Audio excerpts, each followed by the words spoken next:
Berita baik hari gaji. Hari ini merupakan hari gaji penjawat awam. Bonus pun dah masuk kan? Seronok tak terkata. Alhamdulillah.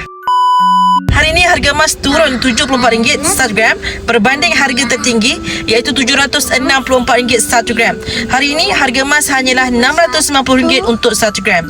Ambil peluang untuk top up akaun emas Gap masing-masing. Asingkan at least 10% daripada gaji untuk tabungan hari tua dan masa depan kita dan keluarga kita. Bila kita menyimpan, itu bermaksud kita sedang mengkayakan diri kita. Bila kita berbelanja, itu sedang mengkayakan orang lain. Dan bila kita berhutang, itu sedang mengkayakan bank.